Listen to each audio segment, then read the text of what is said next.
আসসালামু আলাইকুম। 2023 সালের অনার্স দ্বিতীয় বর্ষ পরীক্ষার রেজাল্ট প্রকাশ করা হয়েছে। তো আমরা আজকের ভিডিওতে দেখাবো কিভাবে রেজাল্টটা আপনারা চেক করবেন। আপনারা গুগলে যাবেন, গুগলকে সার্চ করবেন, রেজাল্ট এনইউ লিখে সার্চ করলেই ওয়েবসাইটটি পেয়ে যাবেন। এরপর আপনারা এই ওয়েবসাইটটি ওপেন করবেন। ওপেন করার পরে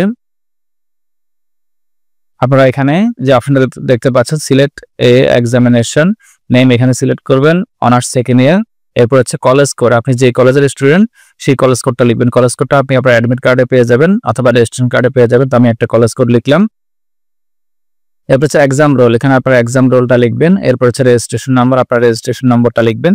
এরপর হচ্ছে এক্সাম ইয়ার, এখানে 2023 লিখবেন। লিখে সার্চ রেজাল্টে ক্লিক করলে এভাবে আপনার রেজাল্ট শো করবে। Bachelor degree honours second year examination 2023, এখানে আপনার ডিটেল থাকবে এবং এখানে কোর্স কোড, অবটেইনড গ্রেড এখানে দেয়া থাকবে। তো এখানে সিজিপিএ বা জিপিএ দেয়া হবে না, আপনি আপনার এটা নিজেই যোগ করে নিতে হবে, কাউন্ট করে নিতে হবে। এখানে দেখুন রেজাল্ট পাবলিশড ডেট 27 মে 2025 তারিখ। তারপরে রেজাল্টটা আপনি এইভাবে চেক করতে পারবেন। তবে অফিসিয়ালি এখনো রেজাল্ট প্রকাশের নোটিশ এখনো ওয়েবসাইটে দেওয়া হয়নি। আপনি আপনার রেজাল্টটা এইভাবে চেক করে নিতে পারবেন। ভিডিও ডেসক্রিপশনে রেজাল্ট চেকের লিঙ্কগুলো দেওয়া থাকবে। ধন্যবাদ সবাইকে।